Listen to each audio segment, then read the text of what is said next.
Channel open. Welcome back to WeeklyTrek, a proud member of the Tricorder Transmissions podcast network, and presented in partnership with TrekCore.com. I am your host, Alex Perry. What's today's date? The date. Today's show was recorded on March 4th, 2021, and is current through Star Trek Discovery Season 3, so beware of spoilers. Alright, let's get into the show. Good day, Voyager, and welcome to A Briefing with Neelix. It's a catchy title, isn't it? WeeklyTrek is a 30-minute news show covering the biggest stories from the Star Trek franchise. We are in a new golden age of Star Trek. There are multiple television shows in production, possibly more on the way, and enough merchandise to fill the Bajoran wormhole. So stick with me, and I'll help you sort the real facts from a lot of the Dominion propaganda that you'll find online. But I can't do this alone, and my guest this week is returning guest and the biggest Star Trek Voyager fan I know, so even though it's only been a couple of weeks since she was last on, given our top story this week, there was no one else I wanted to talk about this with. It's co-host of the Shore Leave podcast right here on the Tricorder Transmissions podcast network. It's Marina Kravchuk. Marina, welcome back to WeeklyTrek. Thank you so much for having me back, Alex. This is so exciting. My goodness, do we have a lot to talk about. Oh, yes, we do. Well, you know the drill. I want to know something that's got you feeling good about Star Trek at the moment. What's got you moving at Warp 10? Now, I am going to try not to yell and shout, but oh my goodness, Voyager campaign, is this exciting or what? I'm pretty sure this is unprecedented any way you look at it, you know, specifically for Voyager, generally for the Star Trek franchise, and I suppose just really in the world of Indiegogo campaigns. Have you ever witnessed something like this? I have no words to describe how thrilling this week has been. The Voyager documentary crowdfunding campaign, which launched on Monday, is doing leaps and bounds. We'll obviously talk about perks and all of that when we get into the news, but I mean, let's just pause for a second and dwell on the fact that the Voyager campaign has raised over $500,000 in only the first 3.5 days of fundraising, and most of that was they raised over $450,000 within the first 24 hours, which is absolutely incredible. It's astounding. As a matter of fact, as we're recording this, it's just under $16,000 short of the fifth stretch goal. Amazing. I was hoping to see excitement. I was, hopeful that Voyager fans, specifically Voyager fans, will be interested and will be willing to participate.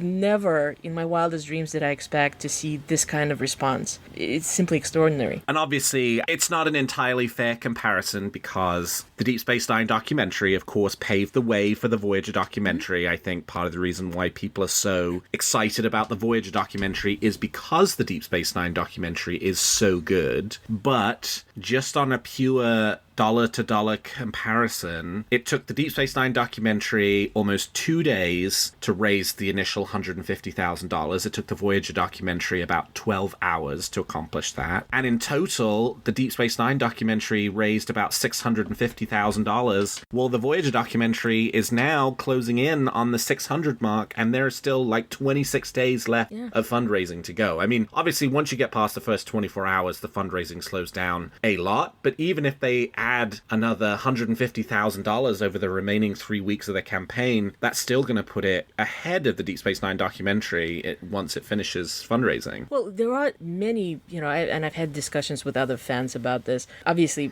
Deep Space Nine documentary paved the way. No doubt about it. Things are different than they were 4 years ago. Things certainly have progressed. So, I would have expected that there would be at least a similar kind of response, but I did not expect it for it to happen just as the quickness of it. I believe they broke the $500,000 mark, like literally, I don't know, just short of 9 p.m. on a Tuesday. Like literally, the campaign just started and it already went beyond. But generally speaking, whether you're a diehard Voyager fan or you participated or actually did not get to participate in Deep Space Nine campaign and you don't want to miss the moment, or if you're a fan who's just generally the goodwill towards the franchise to see Voyager celebrated, given its due and done right by. At the end of the day, the fans really did it. the fans brought it in and made it happen. So I'm excited. I can't wait to see what 455 Films will get. I mean, that's another thing. Right now, we definitely have a very high level of not so much expectation, but knowledge that 455 Films can produce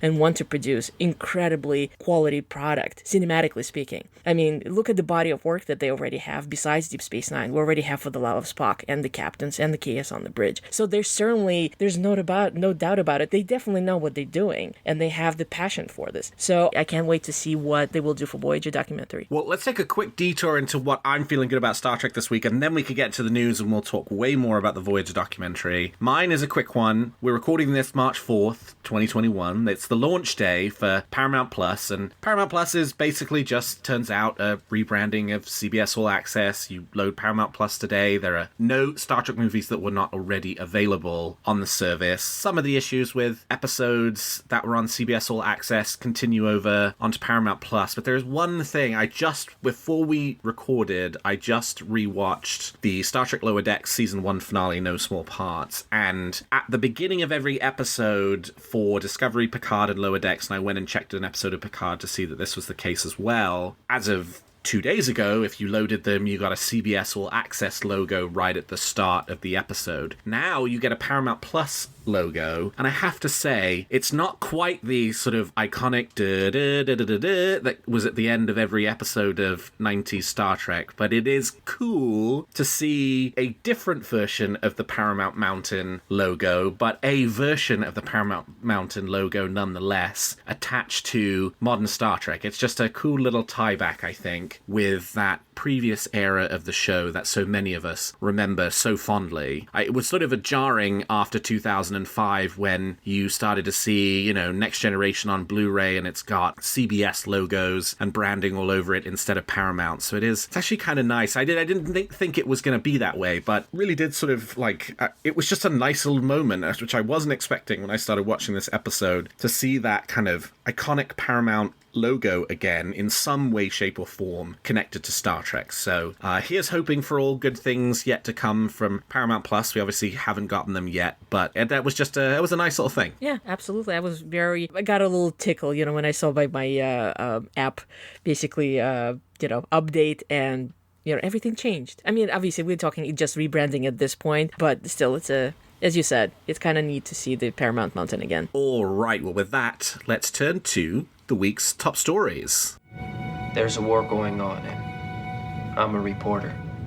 Well, as we were talking about, after its initial announcement a year ago, the Indiegogo crowdfunding campaign to raise money for the still untitled Star Trek Voyager documentary officially began this week and quickly blew past its initial fundraising goal. From the team that brought us the Deep Space Nine documentary, What We Left Behind, and The Love of Spock, 455 Films launched the crowdfunding campaign on Monday with a $150,000 funding ask, and by the end of the first day of fundraising, the campaign had more than doubled that amount. And as of the day of recording, pledges currently stand at around $580,000. As Marina said, we're only about $16,000 away from that $600,000 mark. And obviously, by the time you're listening to this, because we're recording this on a Thursday, the episode will come out on a Monday, I expect that amount to be much higher. By funding a number of the stretch goals associated with the film, fans have ensured thus far that a movie of comparable length to the Deep Space Nine documentary at around 90 minutes, an original soundtrack, and a recording of the Voyager's cast reunion at Destination Star Trek London convention later this year. No word yet on upgrading the Voyager footage used in the documentary to high definition, but I have a sneaking suspicion it will be one of the fundraising stretch goals, given how popular the inclusion of high-definition footage from Deep Space Nine was in that show's documentary. To tempt you to part ways with your hard-earned currency, the Voyager documentary team are offering a number of perks for backers. These range from Blu-rays of the eventual documentary to exclusive Voyager-themed t-shirts, a collection of new character pins from fan sets, a very cool replica of Janeway's iconic coffee mug, and for fans who have a bit more disposable income, there are Zoom meetings available with many of the stars and tours of select Star Trek Voyager filming following locations, including the Tillman Water Reclamation Plant, which was used frequently throughout Star Trek as Starfleet Command, and the iconic Vasquez Rocks. And if you are a serious high roller, associate producer credits are available for the low price of $10,000. And interestingly, as of recording, 7 fans have already locked in that package. Marina, which perks did you go for? I got the swag bag. It just had a little bit of everything. It has the t-shirt, it has the mug, it has the Blu-ray, it has, the thanks part, that you get in the credits. So it looked like the best of both worlds, pardon the pun. And I couldn't wait. And to my knowledge, my sister, who also happens to be a Voyager fan, went for the same. It's fun. It's fun, and especially the mug. I'm sure that those people who did keep track of how, well, not so much preceding how the campaign was exploding. I think originally the mug was only part of some of the perks. Yep. I think it was a part of one perk and an add-on to another perk. And then, obviously, it became so incredibly popular that they started to add it. It became a standalone perk, and more quantities were being added. It was just fun to see because, it is iconic. Can you really think of Janeway and not think about her coffee mug? So it's been fun. The perks are tremendous, and I will bring it up later on, but I am curious to see as the goals progress, so to speak, what else might be added. Yeah, I mean, that coffee mug, Star Trek drinkware is having quite the renaissance moment with the Factory Entertainment teacups from Star Trek 6: The Undiscovered Country that sold out within mere hours of being made available around Black Friday, and now this Janeway coffee mug, for which initially, you're right, it was an add-on for the bragging rights package, which is the $50 package, and then it was included as part of the swag bag, which is the $500 package. But so many people wanted it, the initial 100 that they'd set aside as add-ons for the bragging rights package, in addition to the 500 that are in the swag bags, sold out within, the campaign went live at just after midnight Pacific, and then by morning time they were all gone. Now they've added, in addition to it continuing to be a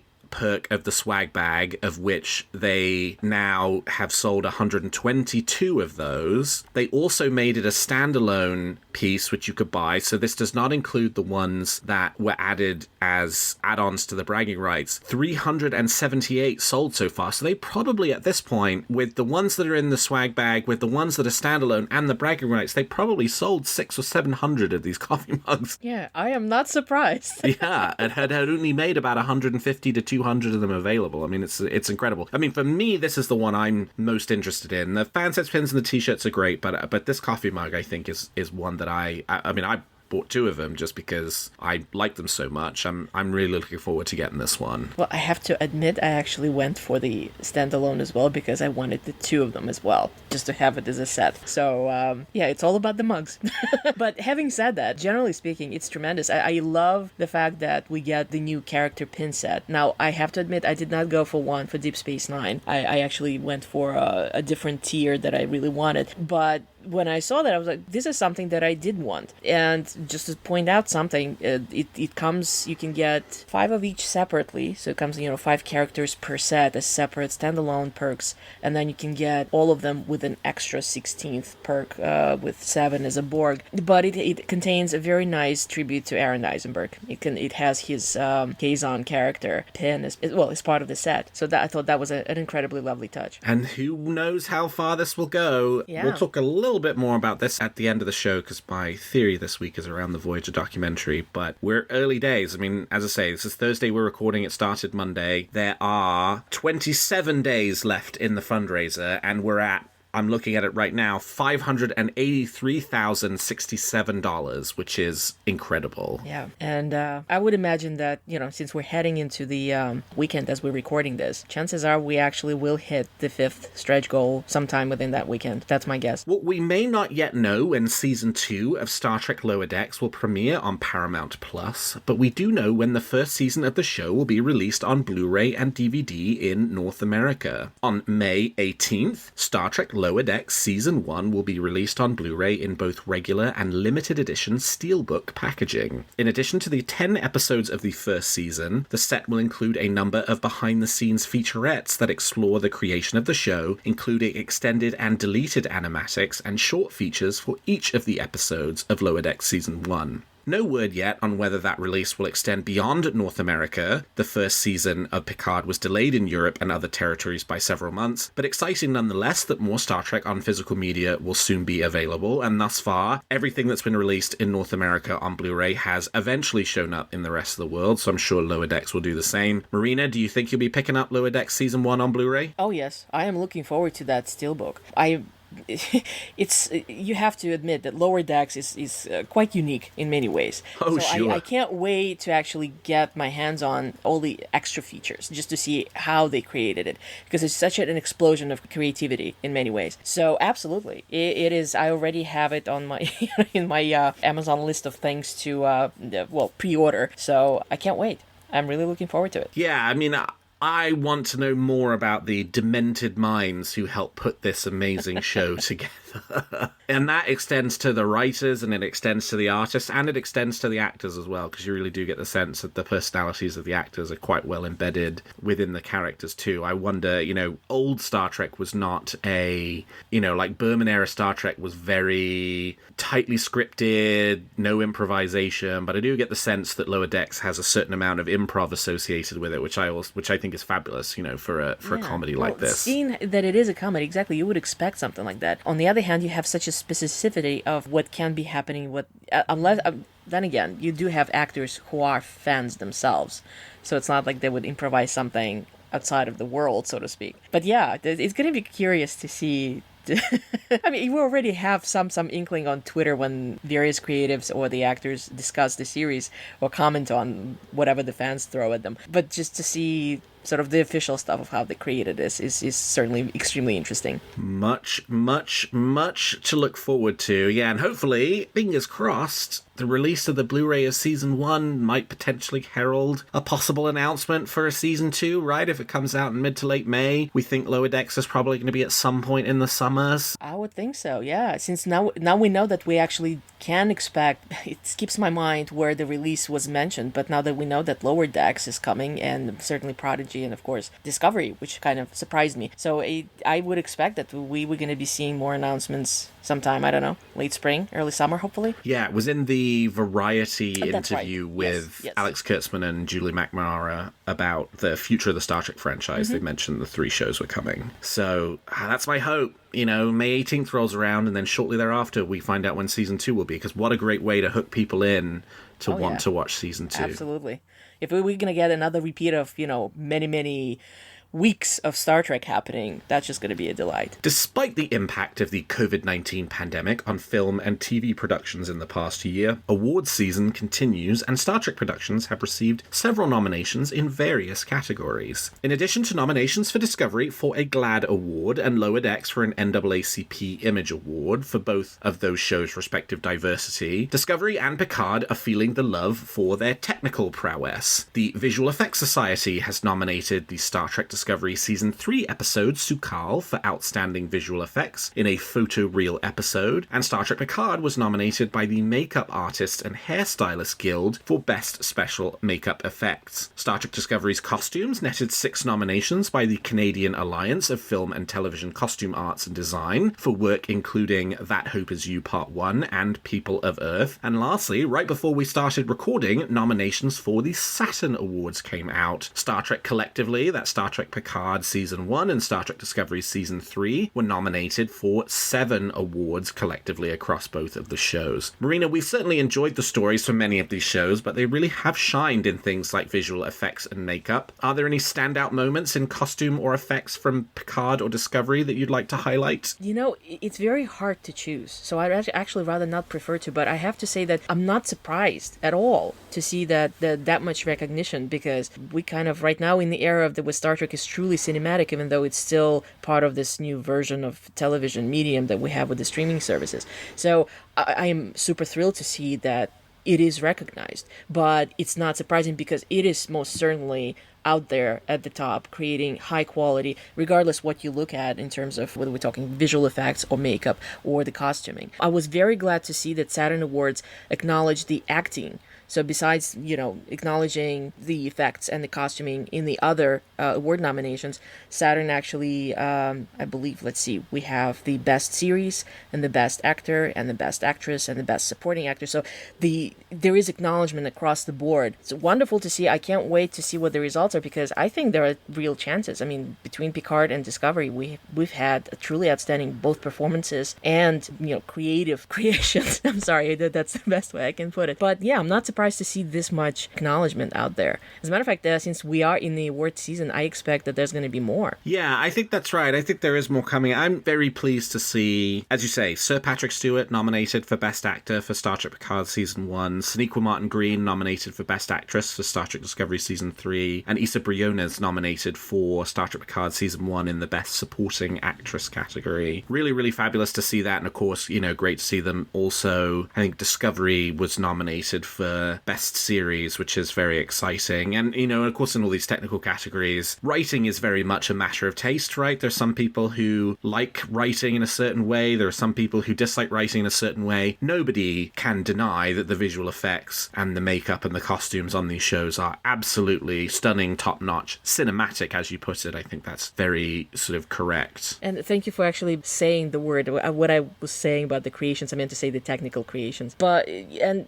to point out something, as you said, we all have all our various preferences, but one has to acknowledge that a lot of incredibly high quality talent and effort went into creating this series. So whether it's not your cup of tea, it's perfectly fine, but the fact that it is acknowledged and it is a boon to the franchise, that's, I think, inarguable. Well, and lastly this week, the organizers of this year's San Diego Comic-Con have announced that the annual July event will continue to be held virtually this year. San Diego Comic-Con at home will return July 23rd to 25th, with no in-person events taking place for the convention this summer. Convention organizers do hope, however, to hold a smaller in-person event, more on the lines of WonderCon, which they normally hold in the sort of April timeframe, and also going to be virtual this year. They're looking to do that smaller version in November of this year. SDCC is the traditional home for many of the genre industry's biggest announcements, and that includes Star Trek, whose panel 2 years ago featured first looks at Discovery Season 3, Lower Deck Season 1, and some of the returning legacy characters for Star Trek Picard. Who can forget that incredible trailer that featured first looks at Brent Spiner returning as Data, Jerry Ryan returning as 7 of 9, possibly the biggest surprise there's been around Star Trek as far as an announcement goes, perhaps with the possible exception of Sir Patrick Stewart himself returning to Star Trek in many, many years. And though last year's Star Trek Universe panel at San Diego Comic-Con at home was a bit disappointingly light on news, totally understandable though because of the COVID-19 pandemic, if there is a panel this year, it could be a big one, with Picard, Discovery, Strange New Worlds, Lower Decks, and Prodigy all at some stage in production as we're speaking. News, trailers, and reveals for all 5 shows are definitely possible by the time we reach July. And actually, one of the nice things about SDCC at home, as fabulous for those who attend the in-person San Diego Comic-Con as it is, it was really nice last year that we could all share in the communal enjoyment of those panels because they were live streamed for free to the public, rather than only being available to the people who were in Hall H at that particular time. Well, Marina, SDCC is scheduled for only a few weeks before Star Trek Las Vegas is currently scheduled to take place in mid-August. Do you think this decision to hold San Diego Comic-Con virtually will impact the likelihood that STLV ultimately goes ahead? It's a possibility.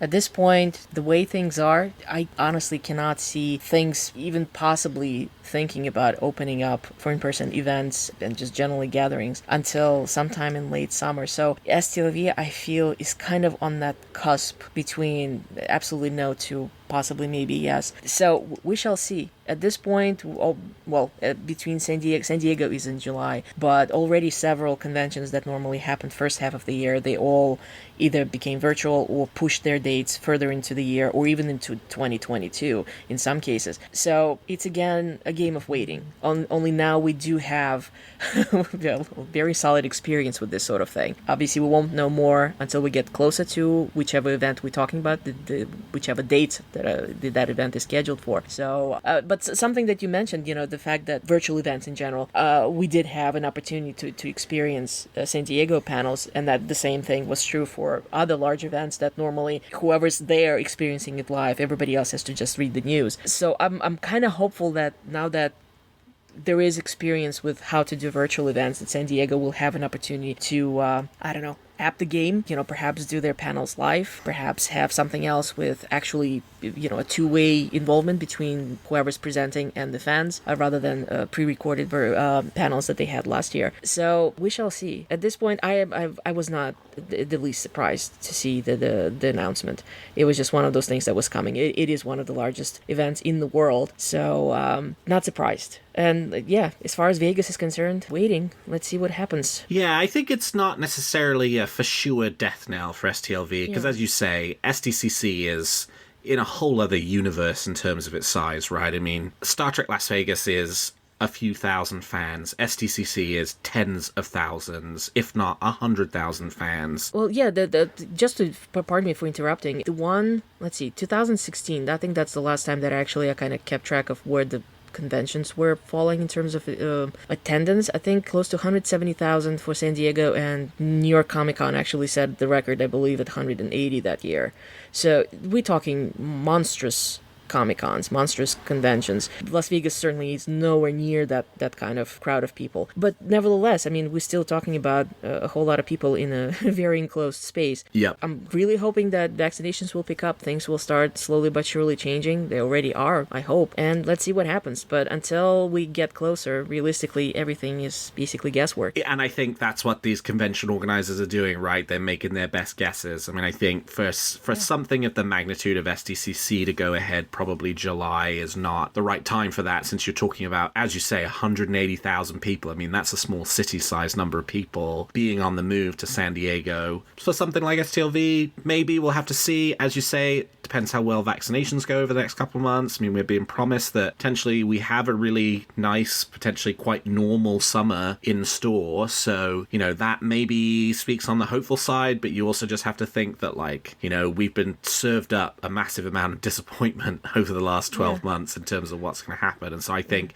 it's probably best for people not to get their hopes up too much around the possibility for STLV this year. Yeah. It's nice to remain hopeful. It's something to look forward to. So I have to admit that I do have my ticket for Vegas, and I even have the hotel booked. But at this point, it's just it's a nice little, a pretty flag out there in the distance that I'm hoping I can reach. But with the experience of the last, exactly a year since we're coming on to the actual anniversary when things started to shut down, I certainly don't entertain any high hopes with absolute certainties. Not at all. All right, well, we've talked about the facts, and now let's speculate on what's going to happen in the future of Star Trek. You make some very good points, Captain. But it's still all speculation and theory. So each week, I and my guest give you a wish or theory we're nurturing about any of the shows or the future of the franchise. So Marina, let's hear your theory or wish for this week. I actually have two wishes. Let's do it. Both of them are related to what we already talked about. One has to do with the Voyager campaign, because I actually am extremely curious what's going to happen next. Which other stretch goals are going to be invented, in terms of not the monetary value. Yep. I mean, those can be predicted. But in terms of what's going to be added. Is it going to be HD? Is there going to be something else that they will come up with? That I'm very interested in learning. And also, of course, as they add on other goals, what other perks will come along? Because that's fun. You can, between the collectibles and the potential events you can do with actors, whether virtually or hopefully sometime in the future in person, there's a whole lot of stuff that can be out there. So that's kind of, I want to know what's going to happen, but we will see. We will see as the campaign progresses. My other wish is, I would certainly like to know more about Prodigy, even though we all know that this is specifically directed at a demographic with children. I'm not quite sure what the ages are, but let's say from, preteens to teens. Let's be honest. we're all going to check it out, regardless of the age. But I do want to know more. At this point, all we have is the description and that picture. Yep. We don't know the names. We don't know where it's set. We don't know when it's set. We don't really know where does Captain Janeway fit into this whole thing. As a matter of fact, when the picture just broke the Twitter and everybody was talking about it, the Hageman brothers tweeted about it. They said, of course, everybody wants to know about Janeway. And they know perfectly well they included even some sort of, I don't know, the outline of her or something. That's what everybody would be talking about rather than discussing the actual cast of these characters. So it's my wish to know more, and I think we will know more soon. We can, I suppose, what we talked about Lower Decks, we can kind of sort of gauge, since we know that the season 1's coming out on physical media, maybe they will make an announcement. So far, it's not very clear at what rate and how they're going to be announcing Prodigy news. So it's my wish to know more, and I hope that they will do it soon. Yeah, I would really love to know more about Prodigy soon. I mean, at least to know a little bit more about these characters, right? Even if it's just names. Because as you say, we don't know when this thing's coming. We know it's coming at some point this year, and it's now March, and so it's not, obviously there's still a lot of year left, but not that much if you want to do at least that and Lower Decks, and you at least want to do some Discovery this year. But as it relates to the Voyager documentary, because I'm also really curious about what comes next, and this is sort of my kind of theory/wish for this week. So for the Deep Space Nine documentary, they hit a certain level and they said, okay, anything else we get will contribute towards this possibility that we can do high definition. No promises, but like the more money we get, the more we can explore it. And then they did a fundraiser later after the first fundraiser was wrapped that was specifically about trying to raise some extra money to kind of do it all in high definition. And there was not kind of a dollar amount set with that, but it was sort of a kick in and we'll do our best. And they managed to do the whole thing. I'm going to guess there's a stretch goal coming that is to do the high definition footage. It'll probably be a big one, but it's a new kind of round of excitement and ability for, to raise some extra money for this documentary. And given how successful it was for Deep Space Nine, I can't imagine they won't do it with Voyager. I mean, it might be the kind of thing where it's even out by the time, this episode drops, but that's what I'm hoping, I think. Yeah. And let's face it, in a certain way, what they did for What We Left Behind was a proof of concept. You can do it. It's doable. Right. Look how gorgeous it was. I mean, it blew my mind when I saw it on the big screen. Just out of curiosity, let me ask you, which scene would you like to see in HD? I would really like Janeway's speech from Caretaker, the, set a course for home speech. I think that would be great. Yeah, because it's difficult. I've heard Caretaker mentioned online. Of course, Year of Hell comes up, because let's see, we have a lot of great visuals, including the one with the crash, obviously, into the time ship. Speaking of crashes, Timeless would look very interesting in HD. Yep. So, there's a lot to ponder. Let's see what happens. Very exciting. Do you have a theory or a wish for Discovery, Picard, Strange New Worlds, Lower Decks, or Prodigy that you'd like to share? Tweet them to me at WeeklyTrek, or email them to me at weeklytrek@thetricordertransmissions.com, and I might feature your theory in a future episode. Well, that's all the time we've got for this episode of Weekly Trek. Thank you so much to my guest, Marina Kravchuk, for joining me today. Marina, how can people contact you if they want to continue the conversation? Well, first off, thank you very much for having me back. It's fun, I'm glad to discuss Voyager at any given time of day. Course. You can find me on Facebook and on Twitter. My handle is Dracorex, DRAKKOREX. And I also co-host the Shoreleaf Star Trek Convention Community Podcast, which can be also found on Facebook and on Twitter at Shoreleaf. It's been a wonderful time. Thank you so much for having me, Alex. Absolutely. And you can find this show on Twitter at WeeklyTrek and me at Alexander T. Perry. And if you enjoy the show, please consider leaving us a 5-star review on your podcast player of choice. And please check out some of the other great shows on the Tricorder Transmissions. And if you like our shows, please also consider becoming a Patreon of Tricorder, which you can find at patreon.com/the Tricorder Transmissions. And lastly, if you're looking for Star Trek news on the internet, I hope you will turn to trekcore.com. Well, thank you, Marina. Thank you to all of my listeners. And until next week, live long and prosper.